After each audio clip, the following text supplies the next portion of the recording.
the license plate recognition, it kind of came up as a as an additional feature that we looked at later. So if you want to think about that, it's a little wider than that. So when we started looking at recognition ideas, it was clear that some people, it kind of goes a little bit around the circle. But basically, when we started looking at facial recognition, we realized that some people wouldn't want to use facial recognition because they're worried about privacy, because they're worried about, they don't want to use it, whatever that is. So we started getting more and more recognition ideas. And initially, we actually had developed an infrared tag that would hang around your neck with a lanyard. And it would recognize individuals. And it's what we call a semi-facing system. So RFID and barcode, you know that they've scanned something, but you have no idea where they're looking, what they're facing, where they are. They've scanned it, and they might be, 100 yards down the road. You really don't know 10 seconds later. With the idea that we had with the infrared badge was that we had a semi-facing system, meaning to say, if the thing hangs around your neck, you might be looking there, but you're more likely to be looking where your badge is facing because it's a more comfortable position, right? And so we started looking at the badge, and we had it working, and then we started looking at power supplies and at handling the badge. And these things are too cumbersome. You have to charge them, you have to clean them, you have to collect them, you can't afford to lose them because it's not like a 5-cent RFID badge. There's things you have to do with that. So we wanted an alternative to facial recognition because facial recognition might not always work. The badge wasn't what we wanted to do. So we looked at color recognition and color and pattern recognition. And at that point, we were really looking for things that work as a minimal staff interference kind of thing. So we also included color, maybe red for somebody who prefers Spanish. You put a badge on them, you put a thing on a lanyard costing nothing. So when we started looking at these different kind of technologies, we then bumped into license plate recognition. And we suddenly realized how useful that is as a technology, especially for the digital signage market and for marketing and advertising, right? Because, and for customer service purposes. If you think about it, if we know who is in a car and we have a billboard somewhere, then we can run targeted advertising for the person who is in that car.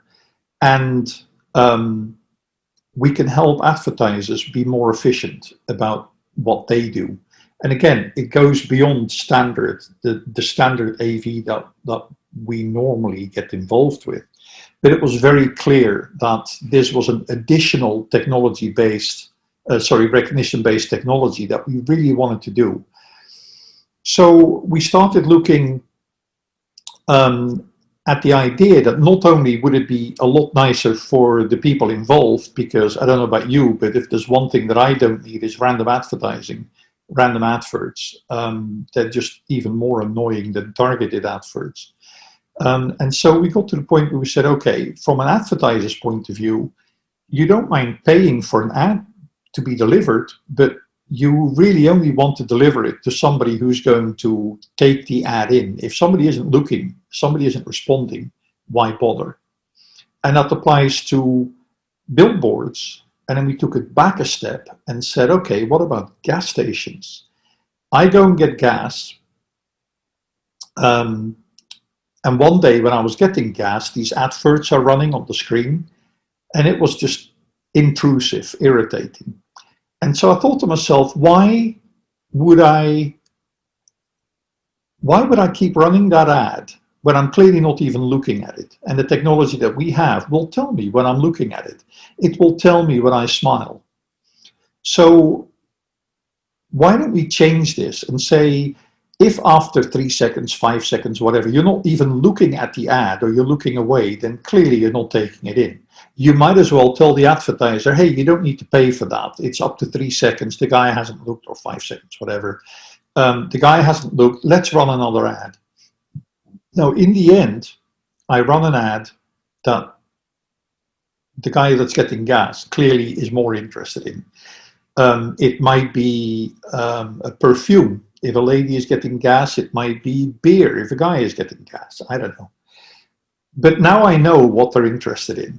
Or if they're not looking at anything at all, maybe the passenger of the car walked into the store and I see them doing a transaction. They're buying a bar of chocolate or a soft drink.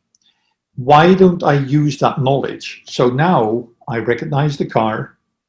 I see people coming out. I know who the driver is, and I associate the driver with the car. I know who the passenger is. I associate the passenger with the car. At this point, when they're getting back into the car, if the person pumping gas responded to a particular ad, and here they are, they're driving from LA to Vegas, and there's a billboard on the way, I might as well run that ad or a competitive ad to the one that they responded to. And if they didn't respond to anything, the passenger went to get a chocolate bar. Maybe we'll put a competitive product on the billboard. So it takes this whole concept of targeted marketing and personalized media delivery a whole load further.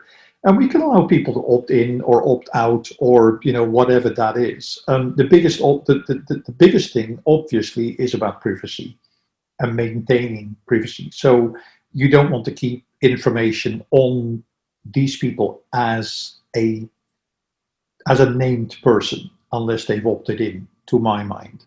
So we have ways that we can guarantee privacy on these kind of systems and make sure that the information is not available other than for advertising purposes, and it's fully anonymized. So we wouldn't, be able to do anything else with that information. But these are the kind of things that we ended up with in terms of recognition technology, and specifically how we landed on something like license plate recognition. Another example would be you bought a ticket for a concert somewhere, and you bought the VIP parking and the VIP treatment, whatever. The system asks you, hey, is it okay if I take a picture of you? Sure, it's okay. Why not? Or give me your license plate of your car. So now when you arrive, rather than standing in a great big long line and somebody have to try and figure out if you're in VIP parking or everybody else parking, the system will immediately recognize and say, hey, this person goes into VIP parking. You get out of your car, hey, here's your VIP line, because we recognize you.